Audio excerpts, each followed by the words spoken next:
mais uma vez. Um prazer estar na casa do Senhor, para ouvirmos a sua palavra, para termos esse momento de edificação para as nossas vidas, com certeza.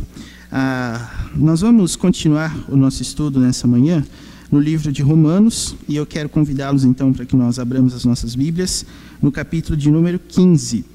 Nós temos falado já há algum tempo há bastante tempo, né, sobre o livro de Romanos, e esses últimos capítulos, que são a parte mais prática dentro desse escopo doutrinário aqui. E nós temos falado sobre esse tema a partir do capítulo 12, focado no amor fraternal e como que nós agimos sob ele, e eu tenho certeza que tem sido muito bom para nós, e é por isso que vamos assim continuar. Hoje nós vamos ler, meus irmãos, versículos de 1 a 6, Romanos capítulo 15, versículos de 1 a 6. Quero convidar os irmãos para que estejamos lendo e assim prossigamos na nossa aula nessa manhã. Romanos capítulo 15, versículos de 1 a 6. Vamos acompanhar a leitura da palavra do Senhor. Nos diz assim o texto: Ora, nós que somos fortes, devemos suportar as debilidades dos fracos e não agradar-nos a nós mesmos. Portanto, cada um de nós agrade ao próximo no que é bom para a edificação. Porque também Cristo não se agradou a si mesmo. Antes, como está escrito, as injúrias dos que te ultrajavam caíram sobre mim. Pois tudo quanto outrora foi escrito, para o nosso ensino foi escrito, a fim de que, pela paciência e pela consolação das Escrituras, tenhamos esperança. Ora, o Deus da paciência e da consolação vos conceda o mesmo sentir de uns para com os outros, segundo Cristo Jesus, para que concordemente e a uma voz glorifiqueis ao Deus e Pai de nosso Senhor Jesus Cristo. Amém. Vamos ler o versículo 5 agora, meus irmãos, e aí você já pode guardar também o versículo 5 para nós lermos aqui ao final do nosso momento. Vamos ler o versículo 5, todos juntos? Vamos lá? Ora, o Deus da paciência e da consolação vos conceda o mesmo sentir de uns para com os outros, segundo Cristo Jesus. Vamos orar? Glorioso Deus, nós queremos bendizer o Teu nome, porque estamos reunidos na Tua casa, porque queremos, ó Deus, ao estar aqui, buscar a Tua orientação para a nossa vida. Eu quero Te agradecer, porque o Senhor, com a Tua bondade, tem suprido todas as nossas necessidades, tudo aquilo que precisamos, e em tudo, ó Deus, que nos falta, o Senhor também nos tem alimentado pelo Teu Espírito, a fim de que não sejamos deficientes, mas sejamos íntegros e perfeitamente habilitados para toda boa obra. Que o Senhor assim continue para edificar os nossos corações essa manhã. É o que nós te pedimos, em nome de Jesus. Amém. Meus irmãos, eu acredito que todas as vezes que nós falamos a respeito de amor na Escritura, nós temos um desafio, que é justamente contrapor o que nós aprendemos na Escritura com aquilo que nós recebemos do nosso mundo e demonstrar esse amor através das nossas práticas diárias. E uma das coisas mais interessantes, e que todo mundo concorda, ainda que não crentes, é que o amor precisa ser demonstrado. E eu acredito que isso é muito verdadeiro, porque em todas as nossas relações, seja amizade, seja namoro, casamento, qualquer tipo de relação que pressuponha amor, nós estamos o tempo todo a declarar que nós amamos, nós gostamos, nós sentimos afeição, nós estamos ali e queremos, de fato, falar isso para quem nós amamos. É muito bom quando nós ouvimos isso de quem nós amamos. Só que vai existir alguns momentos em que nós, a partir daquilo que nós ouvimos, que somos amados ou dizemos que amamos, em alguns momentos essa atitude vai ser contestada pelas pessoas. Por quê? Porque as nossas práticas não são compatíveis com aquilo que se entende por amor. Então, em alguns momentos, o marido vai olhar para a esposa e vai falar assim: eu achei que você me amava. Algumas vezes os amigos vão se questionar: eu achei que você era meu amigo, eu achei que você gostava de mim, eu achei que você me amava, como é que você faz uma coisa dessa? E quando a palavra de Deus fala que nós devemos provar o amor, eu acredito que isso também é algo bastante interessante, porque foi isso que Jesus fez. Jesus Cristo nos amou e provou esse amor de que forma? morrendo na cruz. Agora, quando Jesus morreu na cruz, o que Jesus queria com isso? Essa é uma daquelas perguntas que, se você demora muito para ouvir a resposta, você começa a ficar preocupado. Por que Jesus morreu na cruz, meus irmãos? O que Jesus queria com isso? Oi? Nos salvar. Então veja, a demonstração de amor de Jesus na cruz não visa colocar a gente ali na frente do monte do Calvário, onde a cruz de Jesus estava, e nós ficamos olhando pensando assim, nossa, que demonstração de amor, né? A pessoa foi lá, se entregou por nós, olha que demonstração maravilhosa. Não é assim, meus irmãos, porque o objetivo de Jesus na cruz era claro, e nós lemos no Evangelho de João hoje pela manhã, que tudo aquilo que foi registrado nos evangelhos foi registrado para quê? Para que nós creiamos. Então, observe o quanto o amor de Deus é extremamente direcionado a todas as pessoas que Deus amou. O resultado prático desse amor é o quê? Despertar fé, despertar crença, despertar confiança naquilo que Jesus fez. E é exatamente isso, meus irmãos, que Paulo vem defendendo a partir de todas as coisas que nós temos visto a partir de Romanos 12. O amor deve ser provado no ambiente da igreja a partir de quê? E aqui, irmãos, eu tenho uma palavrinha-chave que está presente no versículo que nós lemos e em outros versículos que estão aqui, e eu queria lembrar você de uma coisa. A palavra de Deus tem vários nomes para Deus, né? A palavra de Deus chama Deus de várias formas. Agora, no versículo 5, como é que Deus é chamado?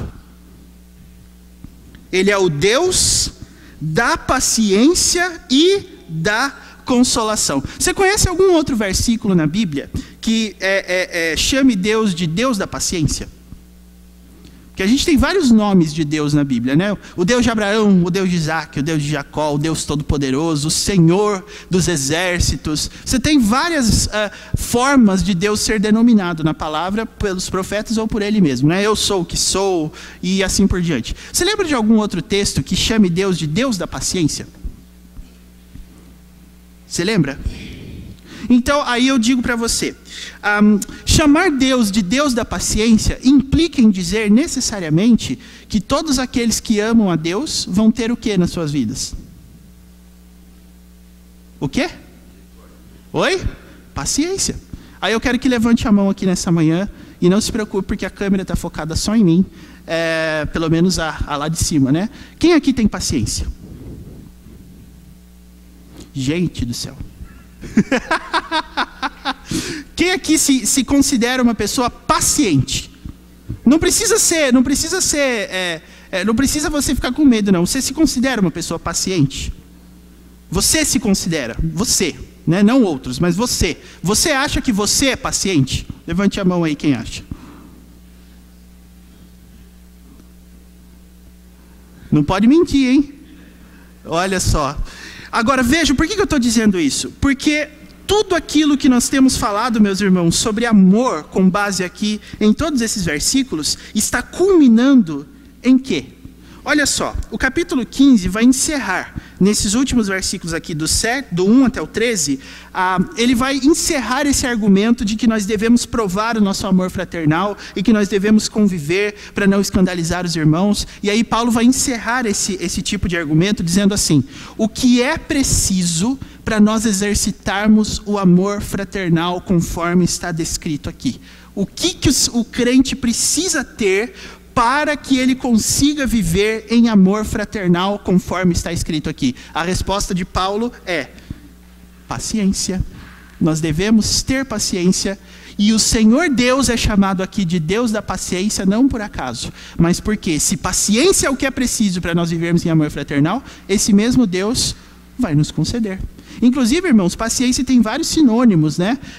E uma das coisas que nós mais gostamos de lembrar é que dentre as questões que envolvem o fruto do Espírito, o que você vai encontrar lá? Um monte de coisa, né? Amor, alegria, paz, longanimidade, também conhecida em outros versículos como paciência, percebeu? Então, se lhe falta paciência, na verdade, onde que você vai encontrar isso? Onde? no Deus da paciência. E eu não sei se você, nas suas orações ultimamente, tem orado falando assim: Deus, me dá paciência. Não sei se você tem orado assim.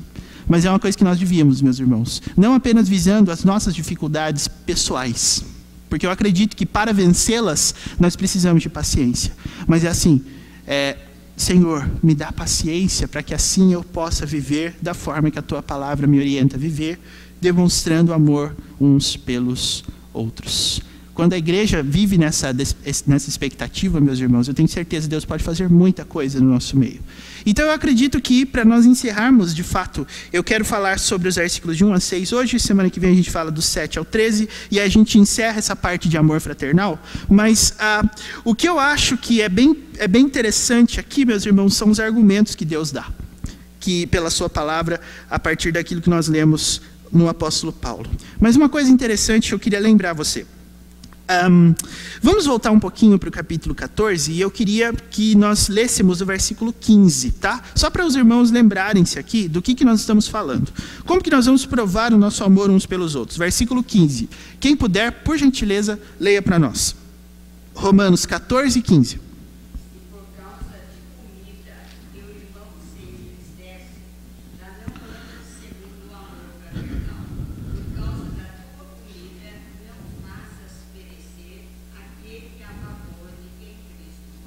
Veja, o que esse versículo está sintetizando para nós é que nós não podemos, de forma alguma, de jeito nenhum, agir na nossa vida pessoal, na nossa vida na igreja, como se tudo que nós fizéssemos dissesse respeito apenas a nós mesmos. Tudo que nós fazemos para nós ou para outras pessoas deve vislumbrar o que os nossos irmãos estão pensando, a fim de que eles não sejam escandalizados. A gente falou sobre isso em muitas das nossas aulas, porque esse era o caminho do texto. Agora, irmãos, sabe uma coisa que eu acho muito interessante? É provável que uma objeção pessoal nossa a esse estilo de vida seja mais ou menos assim: mas se eu for me preocupar com o que os outros pensam de mim, então eu não vou fazer nada. Mas é exatamente isso que o apóstolo Paulo está falando.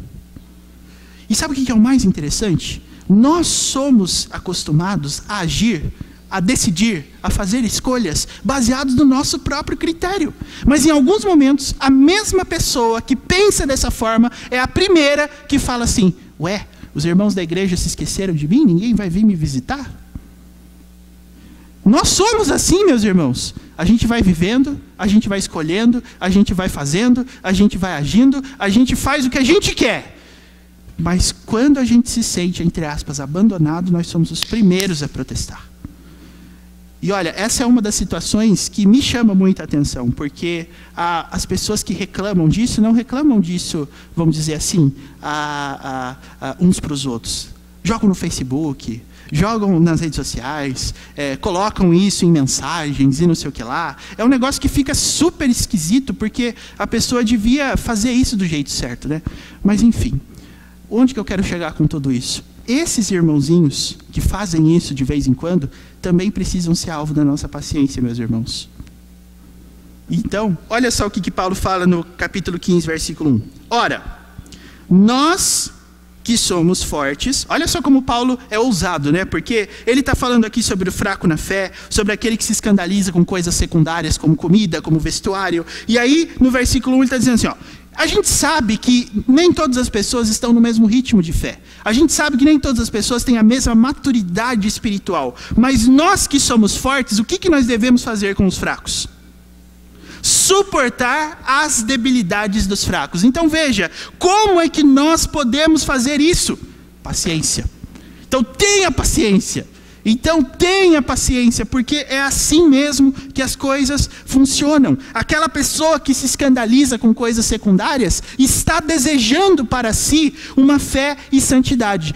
O que o apóstolo Paulo está dizendo é o seguinte: fortes e fracos são categorias de cristãos, meus irmãos. Nós não estamos falando aqui dos ímpios. Nós não estamos falando aqui daqueles que não querem santidade. Nós estamos falando de pessoas que, ainda que estejam unidas conosco em Cristo para buscar santificação, para confirmarem a sua salvação, essas pessoas ainda não pensam como a gente pensa. Então o que nós devemos fazer com eles? Suportar. E aí, o que Paulo vai falar? Além disso, no versículo 1, nós não devemos fazer uma coisa. O quê?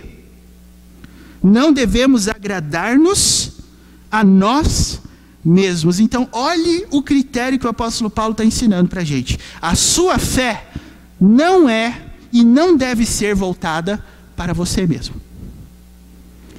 E o que é interessante, irmãos, é que a gente está acostumado a pensar na fé assim, não é? A gente, por exemplo, está com os nossos filhos lá.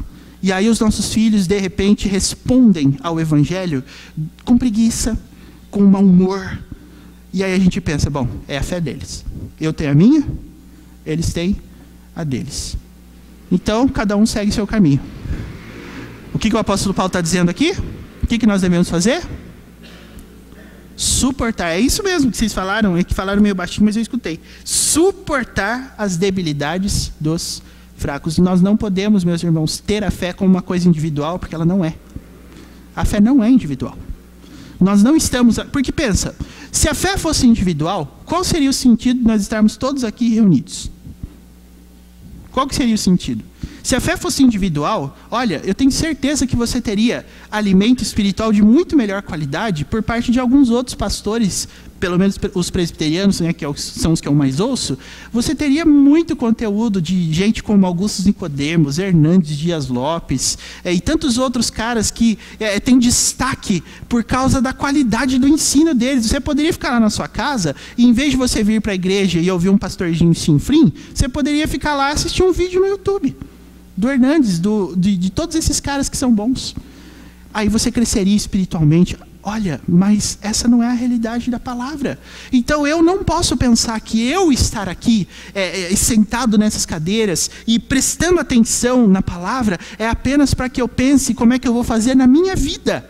Não é isso que a palavra de Deus nos ensina, meus irmãos. Não é agradar a nós mesmos, que é o objetivo da fé. E eu quero lembrar você que o apóstolo Paulo já disse isso. Volte lá para Romanos 12, 3 agora. Capítulo 12, versículo 3. Por gentileza. Outra pessoa que quiser, leia para a gente Romanos 12, 3. Por gentileza.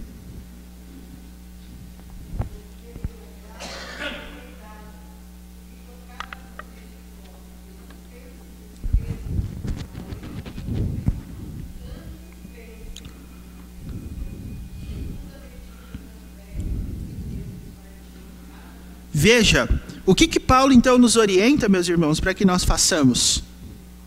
Aliás, antes disso, não pensar de si mesmo além do que convém, eu acredito que pela sequência lógica do texto, é justamente como você prova que você tem uma mente transformada. Porque é isso que Romanos 12, 2 diz, né? Não vos conformeis com este século, mas transformai-vos pela renovação da vossa mente. Então, como é que a gente faz isso? Ora, a ideia, meus irmãos, é que este século, esse tempo, essa maneira de pensar que é corrente na nossa sociedade, nos ensina que é cada um por si e Deus por todos.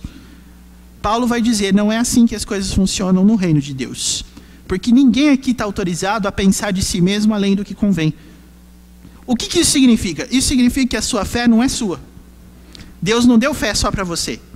Deus não deu fé e não juntou você apenas para que você viva do jeito que você quer. Nós devemos orientar, meus irmãos, a nós mesmos a buscar amparar as debilidades dos fracos e não agradar-nos a nós mesmos. Eu digo isso porque é muito mais fácil você deixar o fraco sendo fraco e você é forte e você não se preocupar com mais nada.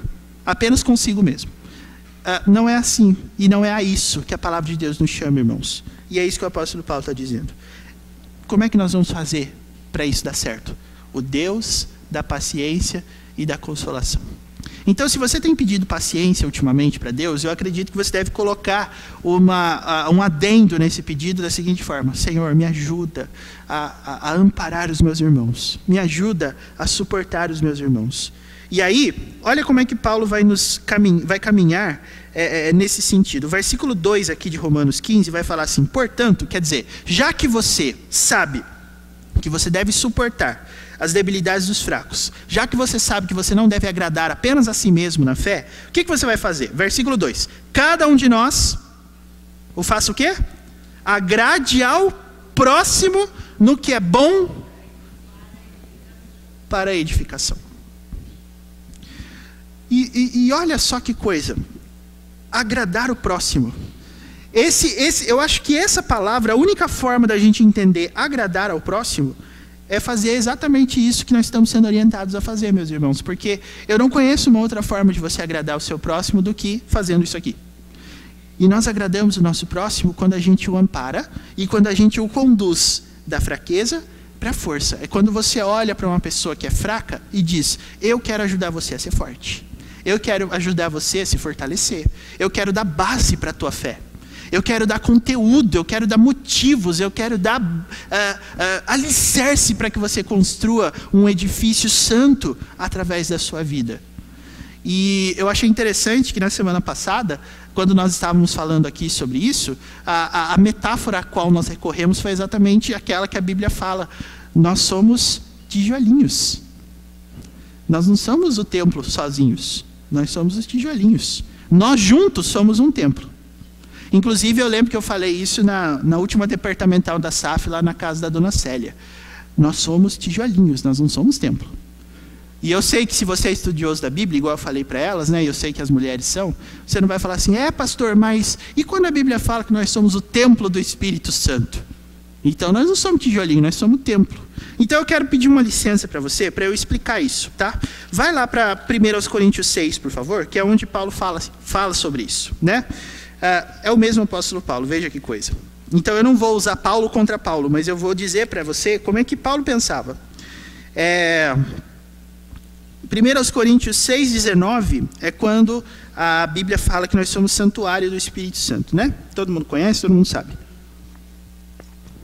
Agora, eu quero dizer para você que nós temos aqui uma falácia argumentativa quando as pessoas usam esse texto para dizer que elas são templo do Espírito Santo. Porque eu quero defender com você nessa manhã que não é isso, tá? Então vamos ler aqui. Como eu digo sempre, né? A melhor forma de nós interpretarmos a Bíblia, na verdade não sou eu que estou dizendo isso, mas não foi eu que inventei isso, né? Aquilo que ao longo dos séculos da Igreja Reformada disse. A melhor maneira de você usar a interpretação da Escritura de forma correta é recorrer na própria Escritura, porque ela se explica, né? Então, veja, vamos ler a partir do 18. O versículo em questão é o 19, tá? Mas acompanhem comigo aqui a leitura a partir do 18. Todos estão com o texto aberto aí? Sim? Então vamos lá. Fugir da impureza. Qualquer outro pecado que uma pessoa cometer é fora do corpo, mas aquele que pratica a imoralidade peca contra o próprio corpo. Acaso não sabeis que o vosso corpo é santuário do Espírito Santo que está em vós, o qual tendes da parte de Deus, e que não sois de vós mesmos? Porque fostes comprados por preço. Agora, pois, glorificai a Deus no vosso corpo. Bom, o que esses versículos estão ensinando para nós, meus irmãos? Por que Paulo usa a metáfora do santuário do Espírito Santo aqui? Ficou claro para vocês a partir da leitura dos versículos? Por que Paulo diz que o nosso corpo é santuário do Espírito Santo? PS, santuário não é a mesma coisa que templo. Tá? Mas por que Paulo disse isso? Que o nosso corpo é santuário do Espírito Santo? Por quê? Opa, peraí. Posso dar a palavra para quem está mais longe, igual nos plenários? Então tá bom, Dona Esther. Para quem está mais longe. Pois não, por favor.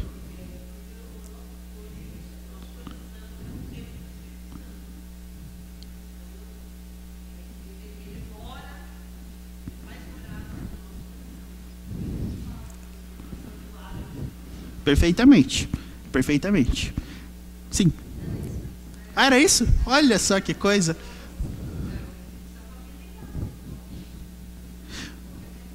Perfeitamente. O que o texto está afirmando para nós é que o Espírito Santo habita em nós, né? Agora, por que Paulo usou exatamente a palavra santuário para definir isso? Talvez eu não tenha me expressado bem na minha pergunta, né? Mas o sentido foi esse. Por que Paulo diz que é santuário, então? Por que ele usa essa palavra? Ele podia simplesmente dizer assim: o Espírito Santo habita em nós. E tudo certo. Mas por que ele disse santuário do Espírito Santo? Porque, irmãos... Oi, sim.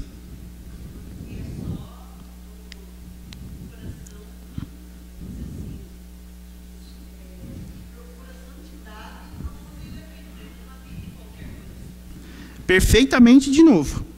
Sim.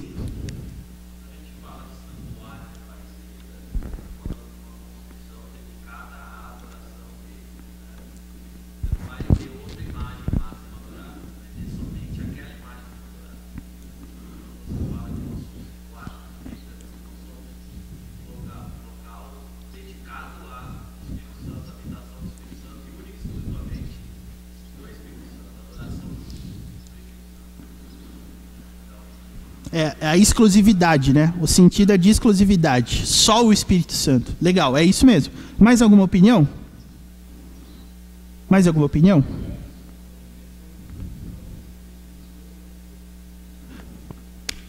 Seu Nelson, gol de bicicleta, seu Nelson. É exatamente isso. O que Paulo está dizendo aqui, meus irmãos, é que existe um... 1 Coríntios 6, do 12 em diante, tem uma série de argumentos que o apóstolo Paulo está combatendo. Então veja, no 18, no caso, ele diz assim, fugir da impureza.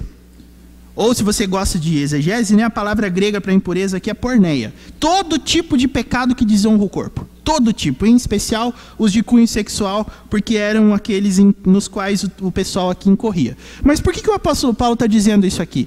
Nós temos que fugir. Nós não podemos tratar desses pecados como se nós fôssemos resistentes. Paulo diz, você não resiste a esse tipo de coisa. E Paulo diz isso porque existia um conceito de que tudo aquilo que uma pessoa faz, conceito que eu digo os coríntios ensinavam que quando uma pessoa comete pecado, ela está fazendo isso fora do corpo. Não é uma coisa contra o corpo. E aí eu quero perguntar para você, tem como você agir de qualquer forma, certa ou errada, sem usar suas faculdades corporais? Mentais? Tem como? Tem como pecar sem usar as mãos? Tem como pecar sem usar a cabeça? Tem como pecar sem usar as pernas? Não tem! Então o que o apóstolo Paulo está dizendo é assim, vocês dizem que qualquer outro pecado que uma pessoa cometer é fora do corpo. Aí Paulo contrapõe a ideia dizendo assim, mas aquele que pratica a imoralidade peca contra o próprio corpo. Então o que Paulo está dizendo aqui? O corpo é justamente a maneira pela qual nós materializamos e trazemos o pecado à existência. Então o que Paulo fala é assim, vocês não sabem que o seu corpo é um santuário do Espírito Santo?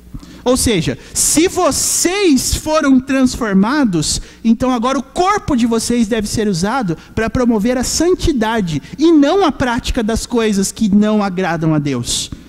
É nesse sentido que o apóstolo Paulo fala que nós somos santuário do Espírito Santo, meus irmãos. E olha só como essa ideia está certa. Além de dizer que nós somos santuário da parte do Espírito Santo, como é que Paulo termina o versículo 19? Não sois de vós mesmos. Não é você que manda em você. Não tem seu corpo suas regras. Sabe o que existe? Existe um Deus que comprou você por preço e agora você é dele. Então aqui, meus irmãos, o sentido não é que nós somos um templo no sentido final, no sentido de que cada um de nós constitui individualmente esse templo do Espírito Santo, no sentido de que nós não podemos ficar juntos, mas é no sentido de uso do corpo. Isso ficou claro para vocês? Quando a Bíblia fala então que nós somos, aqui nesse texto, santuário do Espírito Santo, a Bíblia está falando, o seu corpo é dedicado, como vocês falaram, e deve ser usado para a promoção das coisas que agradam a Deus e não mais para a promoção da imoralidade. Por quê? Porque toda imoralidade que nós cometemos é contra o corpo, é usando o corpo. Não tem como fazer isso sem ter corpo. É o que o apóstolo Paulo está dizendo. Aqui, eles queriam dar um ar intelectual para o pecado.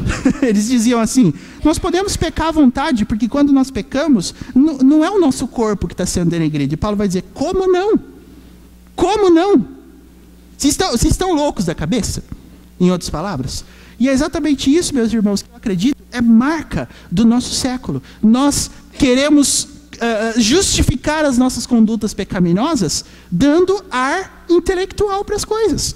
A gente diz, não, é que você tem que compreender que o nosso corpo, olha gente, parece brincadeira, parece absurdo, mas esses dias eu vi uma pessoa explicando, esses dias não, faz muito tempo, mas um dia eu vi uma pessoa explicando a falta de paciência dela, dizendo assim, não, é que o nosso corpo, ele é 80% emoção e 20% razão.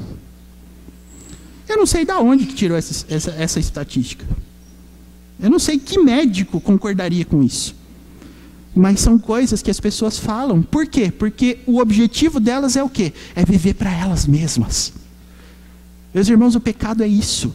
É quando você ignora todas as regras da palavra de Deus e age por conta própria, do jeito que você quer, da forma que você quer. E a palavra de Deus condena eminentemente e expressamente isso. Ficou explicado essa questão do santuário? Então, quando Paulo fala que nós somos templo, santuário do Espírito Santo, eu prefiro usar santuário porque é a palavra do texto, né? Paulo está falando sobre o uso do corpo. E não o fato de que nós somos a igreja, nós somos tijolinhos. De onde eu tirei a ideia do tijolinho? De Efésios 3:20. De Efésios, eu não lembro agora se é 3:20. Para não ficar feio, né? Vamos lá ver? Abre a Bíblia lá em Efésios, por favor.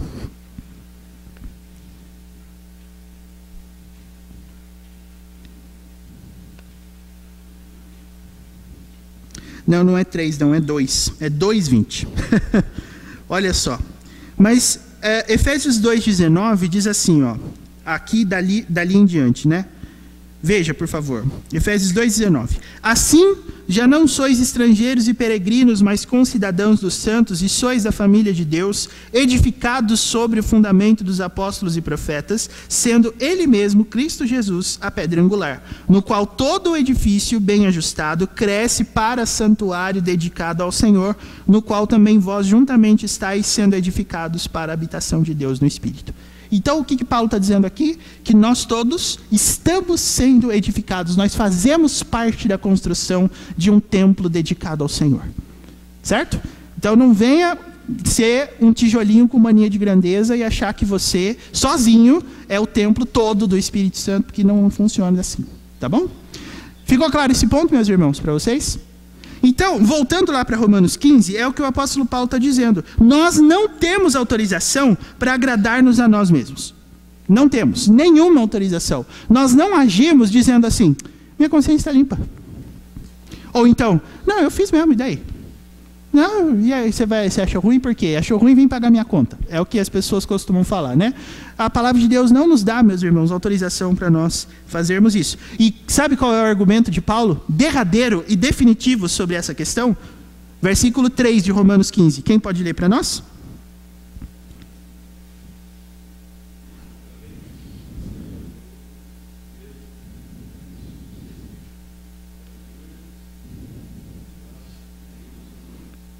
Gente, para mim esse é o ponto alto da aula e é onde eu vou gastar mais tempo. Cristo não se agradou a si mesmo. Esse argumento aqui é muito difícil de ser entendido se você partir do pressuposto de que Cristo não tinha natureza pecaminosa, porque ele era Deus. Então eu quero que você tente entender o que o apóstolo Paulo está dizendo aqui. Nós não podemos agradar a nós mesmos porque Cristo também não fez isso. Acontece o seguinte, nós, seres humanos naturais, somos pessoas que têm inclinação ao pecado a partir do momento que nós nascemos, e quando nós fomos convertidos ao Senhor, ganhamos uma nova natureza que batalha contra a natureza pecaminosa todos os dias. Aquele negócio de Gálatas 5, né? O pecado milita contra o espírito contra a carne, que são opostos entre si. Cristo não tinha essa batalha dentro de si, porque ele não tinha pecado. Então eu queria que você entendesse o que Paulo está dizendo aqui. Como assim Cristo não se agradou a si mesmo? Tem gente que olha para esse versículo e fala assim, viu? Nem Cristo agradou todo mundo, então como é que eu vou agradar? Porque está escrito na Bíblia que também Cristo não se agradou a si mesmo. Nada a ver. Porque aqui a Bíblia não diz que Cristo não agradou todo mundo e por isso eu também não posso agradar todo mundo. O texto fala assim, também Cristo não se agradou a si mesmo.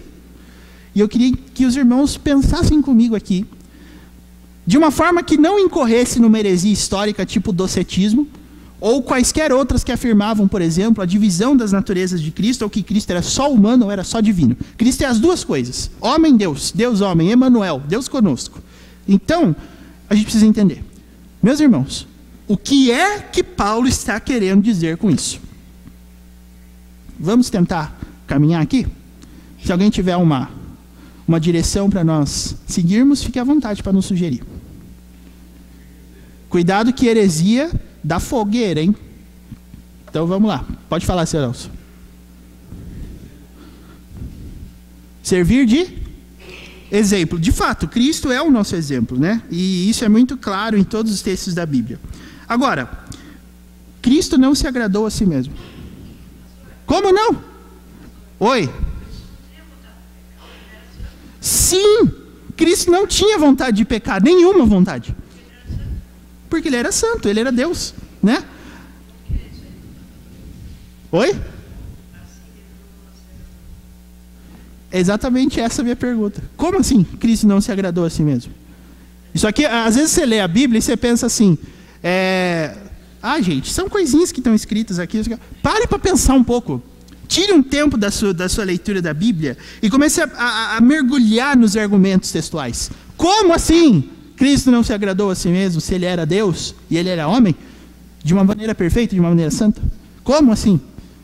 O negócio aqui é complexo, viu, gente? E é por isso que eu estou trazendo para vocês, porque nós não devemos tratar essas questões como se fosse algo assim, é de natureza teológica, né? Uma dúvida que apenas os mais esclarecidos poderão... Gente, esse texto aqui está acessível para mim, para você, tem na sua Bíblia, tem na minha, então nós temos que saber interpretar. Então, o crente tem que usar a cabeça, né? Pois não.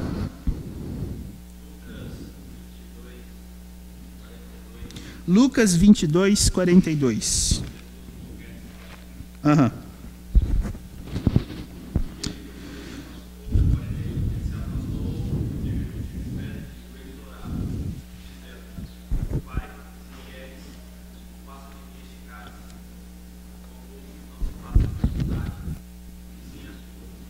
Não se faça a minha vontade, sim a tua. E aí?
Uhum.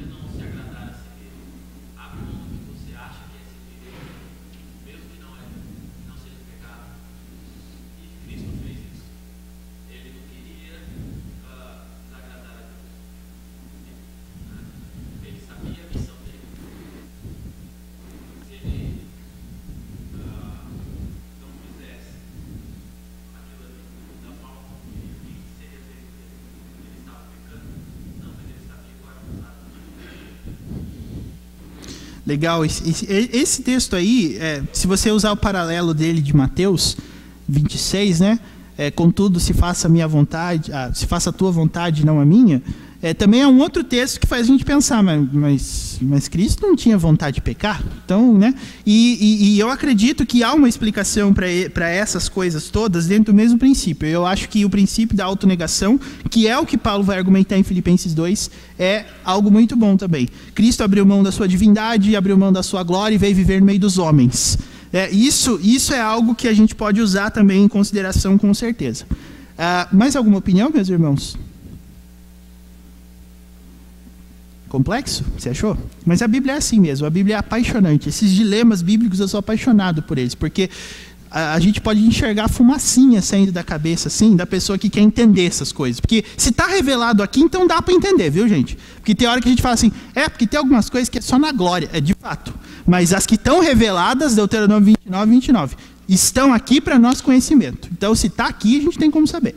Até onde a Bíblia nos permitir caminhar, a gente caminha. Mais alguma opinião que os irmãos queiram compartilhar?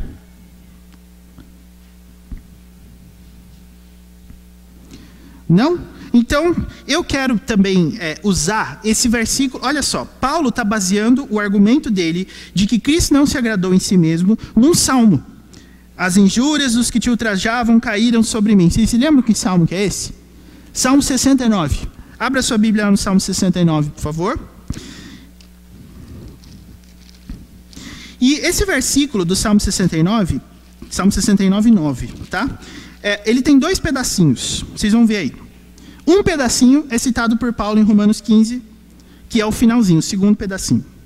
Vamos ler o Salmo 69, 9, por gentileza? Eu vou ler e eu vou pedir para você... Aliás, vamos ler todo mundo? Já que vai todo mundo abrindo o texto mesmo? Salmo 69, 9.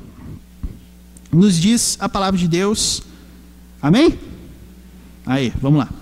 Vamos ler? Pois o zelo da tua casa me consumiu, e as injúrias dos que te ultrajam caem sobre mim. Dois pedacinhos.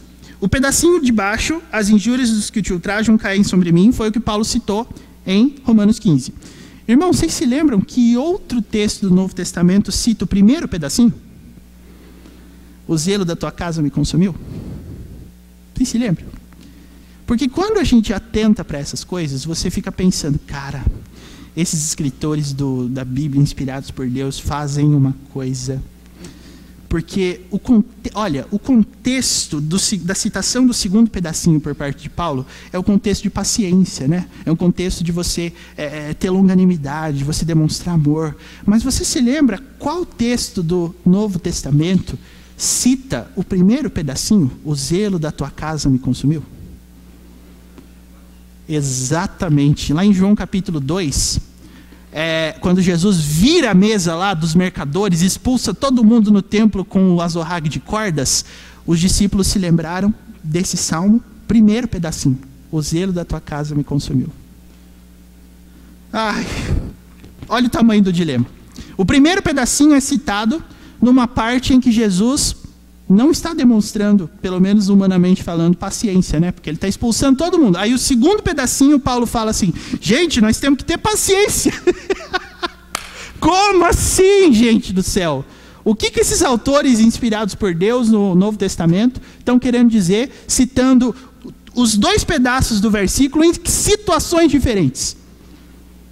Ou você acha que uma pessoa que está virando a mesa está sendo paciente? Você acha que quando Jesus estava lá, virando as cadeiras do templo, expulsando todo mundo do templo, os discípulos estavam olhando e falando assim, nossa, que cara paciente, hein? Eu quero ser igual a ele. Agora eu quero dizer para você que é exatamente isso. E a conclusão que eu chego é a seguinte, Jesus não pecou, certo? Então o que Jesus fez no templo não foi pecado, certo? Ou se você falar que foi pecado, então... então você não é cristão, tá? Porque Jesus não cometeu pecados. Vocês acham que aquilo que Jesus fez lá no templo foi pecado? Foi uma demonstração de paciência e mansidão? Oi? Ou será que foi uma amostra em que ele perdeu a paciência? Como que, meus irmãos, eu acredito que o contexto do Novo Testamento nos fala que as duas coisas, o que Paulo está falando em Romanos 15 e o que Jesus fez no templo, falam exatamente no mesmo princípio. E eu quero que vocês tentem agora unir essas duas coisas. Porque é isso que o Salmo 69, 9 faz. Como é que dois pontos do Novo Testamento podem citar o mesmo versículo, querendo dizer coisas diferentes? Não dá. Porque ou você vai falar assim, viu, essa Bíblia aí, ela se contradiz, poxa, a palavra de Deus está falando uma coisa aqui, outra coisa lá, isso aí não dá. A Bíblia tem erro, tem um erro aqui. Meus irmãos, não é erro. Nós partimos do princípio que a Bíblia é inspirada por Deus. Quem é que acredita nisso? Que a Bíblia é inspirada por Deus. Ótimo. Então, não é errado. E não está errado o que os autores do Novo Testamento fizeram. A questão que eu quero colocar para vocês aqui é, como nós vamos unir essas duas coisas? Cristo expulsando todo mundo do templo e Paulo pedindo para a gente ter paciência, usando o mesmo versículo do Antigo Testamento.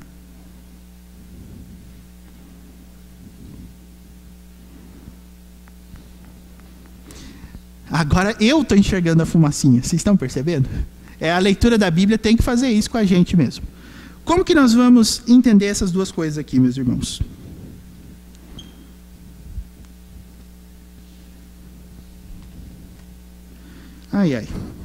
Estou compartilhando um pouquinho da minha agonia estudando o texto da Bíblia para poder dar aula para vocês. Sermão, meus irmãos, estudo, não sai do dia para a noite justamente por causa disso. Você tem que ter uma explicação para isso. Eu quero compartilhar a conclusão que eu cheguei com vocês, mas pegando assim de surpresa, como é que nós vamos entender essas duas coisas? Se ninguém tiver uma opinião aí, nós vamos explicar ou tentar explicar. Oi? Viu, dona Alice? Com todo respeito, tá? Mas essa opinião foi uma opinião que foi considerada na história da igreja herética. Porque a Bíblia fala que Deus que Jesus Cristo é o Emanuel, ele é o Deus conosco. Então nós entendemos que todos os atos de Jesus refletem perfeitamente a sua natureza humana e a sua natureza divina. Elas não são divisíveis. A gente não olha para a Bíblia e fala, aqui Jesus foi Deus, aqui Jesus foi homem. A gente considera, olhando por essa interpretação, que Jesus foi sempre as duas coisas, do mesmo jeito. Os luteranos, por exemplo, pensam assim. Eles olham para a Bíblia e falam, aqui Jesus foi homem, aqui Jesus foi Deus. Nós, reformados, entendemos que não pode ser assim. Porque isso prejudicaria justamente a aplicação desses princípios por nós. Porque nós olhamos para Cristo e temos a Cristo como nosso exemplo. Se Cristo age como Deus, como é que eu posso seguir esse exemplo? Cristo se encarnou justamente para mostrar visivelmente como Deus faria. Então, nós entendemos que aquilo que Cristo fez pode ser imitado por nós, porque é exatamente isso, esse é o propósito da encarnação. Então, não dá para a gente caminhar nesse sentido, porque senão isso vai prejudicar muito a maneira que nós enxergamos a pessoa de Cristo. Nós vamos enxergá-lo talvez, às vezes, tão lá em cima, que a gente vai dizer, não, isso que Cristo fez eu não posso fazer. E isso é uma impossibilidade lógica na Bíblia, porque a gente afirma que a obediência de Cristo à lei foi total. E a justiça dele é que comprou a nossa obediência. Então nós podemos seguir o exemplo de Cristo na obediência, porque ele obedeceu perfeitamente. Então o pressuposto bíblico é que se Cristo pôde, a gente pode também. Então é exatamente por isso que não dá para pensar assim. Tá bom? Alguma outra opinião, meus irmãos? Pois não.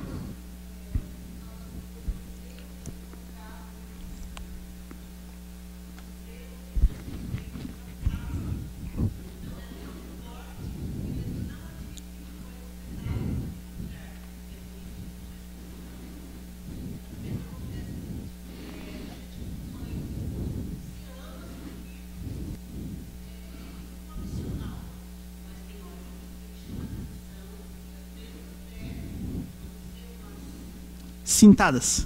Uhum.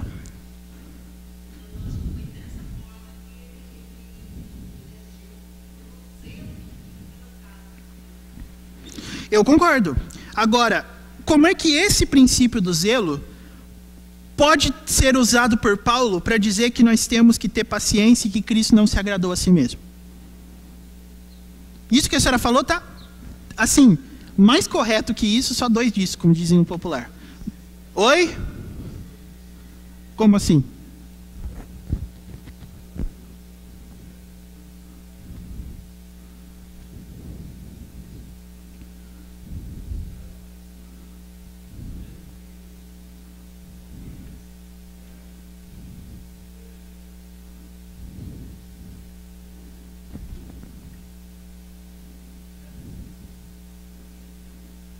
Fazer a coisa certa, ainda que seja meio chocante, podemos dizer assim. Entendi. Meus irmãos, o caminho é esse mesmo. Eu estou contente, nós vamos chegar lá, ainda hoje. Eu tenho fé. Mais alguma opinião, meus irmãos? Vamos indo, esse caminho está certo. Vamos girar mais a engrenagem aí. Tá, olha, vocês estão quase, como a gente fala com as crianças, né? Tá quente, tá quente. É isso mesmo. Mais alguma opinião, irmãos? Não? Sim. Oi? A ira de Deus nas coisas erradas? Sim, com certeza. E como é que esse princípio combina com Romanos 15, quando Paulo está ensinando a paciência? Essa é a pergunta. Isso que vocês falaram é completamente certo. Como que a gente harmoniza isso com o que Paulo está falando sobre a paciência? A Bíblia faz isso, irmãos, então nós temos que fazer também. Veja, Paulo lendo o Salmo 69:9, ele achou um bom argumento para defender esse ponto aqui. Aí o evangelista João, quando ele conta a história de Jesus no templo, ele lê o mesmo versículo e fala: os discípulos se lembraram que quando Jesus estava fazendo tudo aquilo, que a palavra falava assim, o zelo da sua casa me consumirá. Como é que os dois autores do Novo Testamento, em tempos diferentes, chegaram à mesma conclusão? Parece... Aí, se ninguém mais for falar, eu falo, tá? Aí eu falo mesmo. Alguém mais quer falar? Não? Então vamos lá. Primeiro, a circunstância que Cristo viveu com esse versículo e a circunstância que Paulo está nos orientando a fazer com o mesmo versículo são diferentes? A resposta que eu dou, e aqui eu tô... Oi. Claro, claro.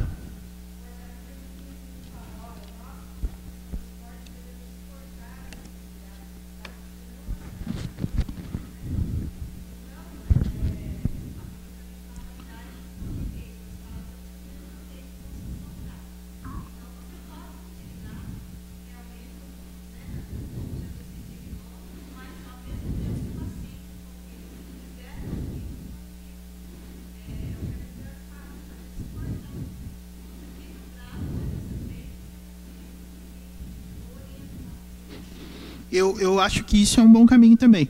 E com base nisso, você me permite usar você para eu perguntar um negócio? Então tá. Cristo foi paciente quando ele fez isso lá no templo?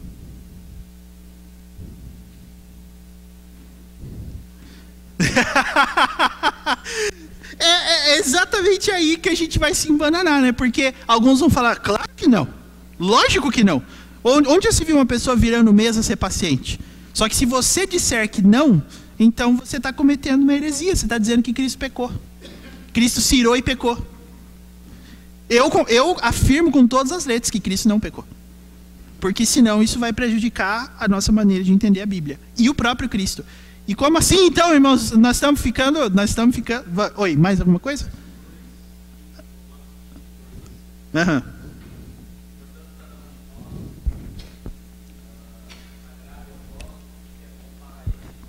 Certo.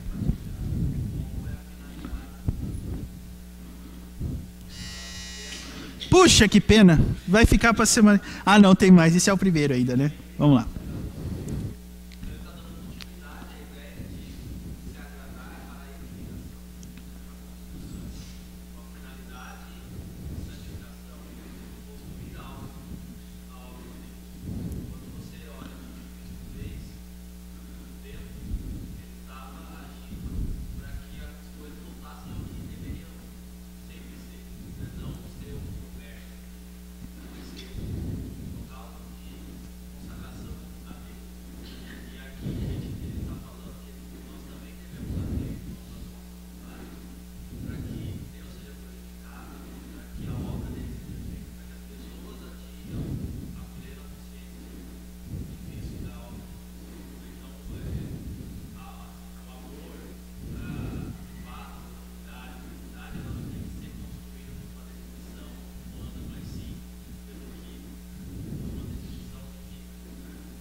Muito bom, tá ficando mais quente. Mais alguém quer falar, irmãos? Aproveitem. Eu incentivo a participação de vocês. Mais alguém quer falar? Não? Então, permitam que eu explique a vocês, com toda a humildade e temor e tremor, a conclusão a que se pode chegar aqui no texto. Bom, como eu estava falando, as circunstâncias lá do Evangelho de João, de Jesus afirmando e expulsando todo mundo, e o que Paulo está afirmando em Romanos 15, são coisas diferentes? Não são. E eu quero mostrar para você por que não são.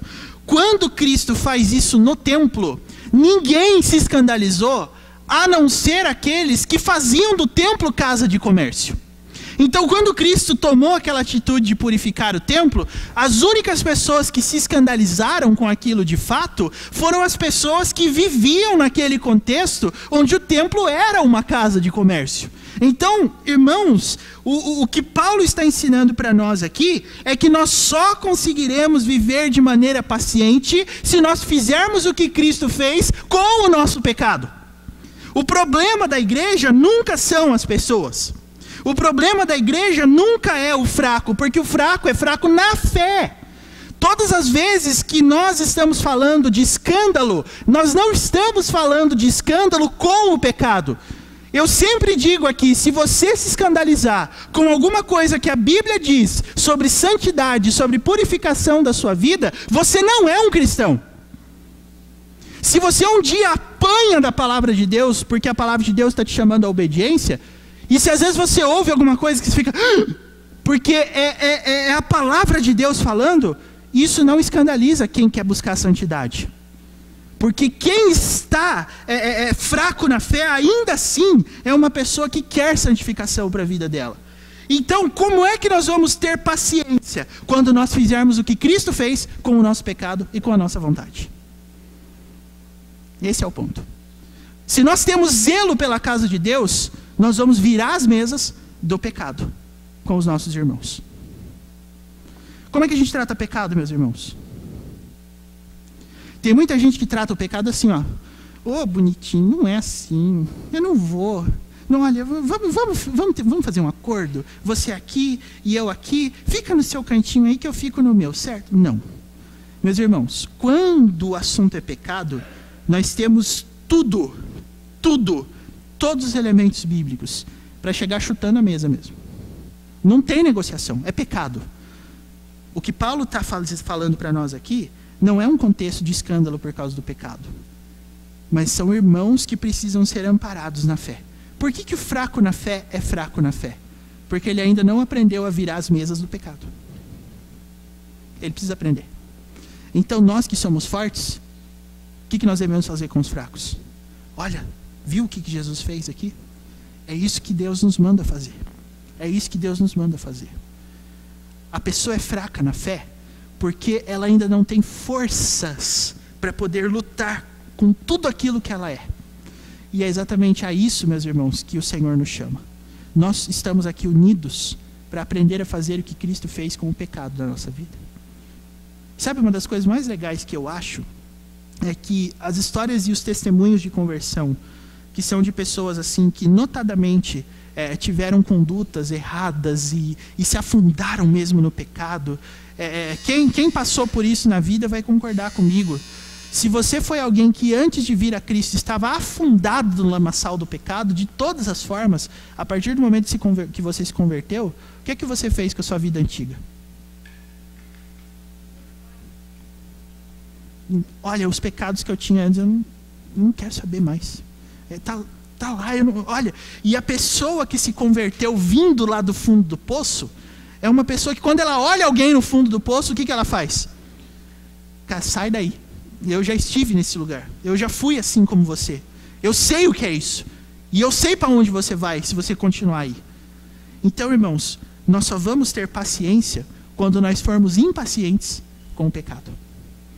Deus não está nos ensinando pela sua palavra a sermos politicamente corretos. Aliás, se tem um lugar que não é politicamente correto, é a igreja. Aqui a gente chama pecado pelo nome. Agora, se você quer de fato se fortalecer na fé, esse é o meio pelo qual você vai conseguir fazer isso. Você vai ter que chegar no seu pecado e fazer exatamente o que Jesus fez no templo. Chegar derrubando tudo. Porque, irmãos, a gente gosta do pecado. Agora, o versículo 4 fala assim, ó. Tudo, inclusive isso, né? Outrora foi escrito para o nosso ensino, foi escrito. Por que está escrito isso aqui? Para nos ensinar. A fim de que, pela paciência e pela consolação das Escrituras, o que nós vamos ter? Esperança. Então, o que o apóstolo Paulo nos está falando aqui é que a luta contra o pecado é uma luta que exige paciência, é uma luta que nos desgasta, E vai desgastar mais ainda se nós formos pessoas preocupadas com o pecado dos outros, além dos nossos mesmos. Mas é isso que vai produzir no nosso meio, meus irmãos, esperança. Porque nós não estamos lutando uma luta incerta, mas nós estamos lutando uma luta que nós já sabemos quem vai ganhar. Então é exatamente nesse sentido que Paulo nos conclama a termos paciência. Continue lutando. Continue lutando. E tenha paciência para continuar lutando. E tenha paciência para virar as mesas do pecado na sua vida. É assim que a gente tem paciência, irmãos.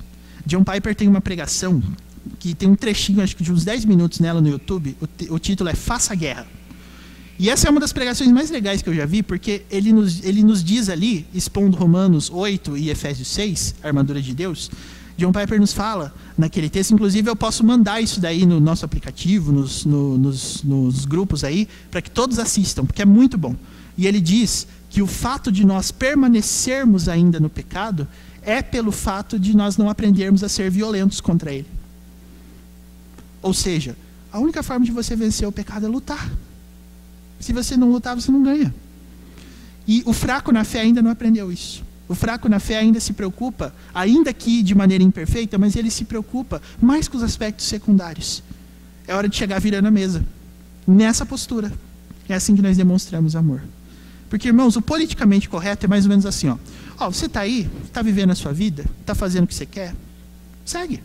Você aí, eu aqui, e nós todos juntos vamos caminhar para a glória. Paulo repudia de fato isso, por quê? Porque olha só o versículo 5. Ora, o Deus da paciência e da consolação vos conceda o quê? O que ele vai nos conceder? O mesmo sentir de uns para com os outros. Ou seja, essa mesma ideia de virar a mesa do pecado, meus irmãos, é o que o Deus da paciência e da consolação vai conceder. Por quê? Versículo 6. Versículo 6 tem um para quê, né? Por que Deus vai fazer isso?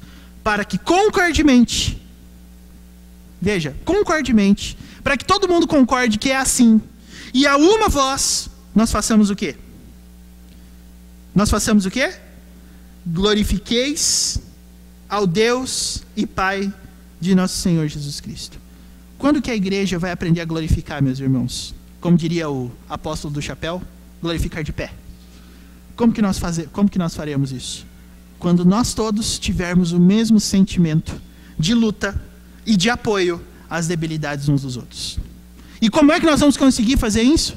Através do Deus da paciência e da consolação. Meus irmãos, Deus não desiste da igreja. E quem ama a igreja também não desiste dela. E como que nós vamos provar isso? Amparando as debilidades uns dos outros. Então eu quero conclamar você nessa manhã a fazer parte dessa luta, baseados no seguinte pressuposto: Cristo vai nos conceder a vitória. E nós juntos, a uma voz e concordemente, vamos louvar ao Senhor. Ora, eu creio que isso é possível, porque a palavra de Deus crê que isso é possível. E eu quero chamar você nessa manhã para nós fazermos isso. Para que todos nós, concordemente e a uma voz, glorifiquemos ao Deus e Pai de nosso Senhor Jesus Cristo. Que Deus nos abençoe, irmãos. E que Deus conceda a cada um de nós essa mesma atitude violenta contra o pecado. Contra o pecado. Que nós todos sejamos assim para ajudar aos que os outros estão fazendo. O que define o forte e o fraco nesse contexto, então, meus irmãos? É justamente a força para continuar lutando como Cristo. Porque eu reconheço, tem dia na nossa caminhada que a gente está igualzinho Cristo. A gente vê as mesas do pecado e a gente chuta. Mas tem horas que a gente vê as mesas do pecado e come ali. Faz uma refeição ali, dá uma sentadinha ali, conversa com as pessoas que estão ali. E tudo isso ali na boa, sabe? Tranquilo, sossegado. E é o que justamente nós somos chamados a pensar nesse sentido. Nós devemos suportar as debilidades dos fracos e não agradar-nos a nós mesmos. Correto? Acredito, irmãos, que essa conclusão resolve o nosso problema aqui nessa manhã. Alguma pergunta sobre isso? Deu para entender, meus irmãos? Estão convencidos? Estão convencidos? Porque se vocês não se convenceram, Então nós temos ainda mais um tempinho para tentar convencer. Satisfez a resposta? Então tá. Então o que nós vamos fazer agora, diante de tudo isso? Ora, o próprio versículo 7 vai nos dar o tom. Nós não lemos ele, porque nós vamos fazer isso semana que vem, né? Mas qual é a conclusão a qual Paulo chega para que a gente possa, de fato, praticar isso?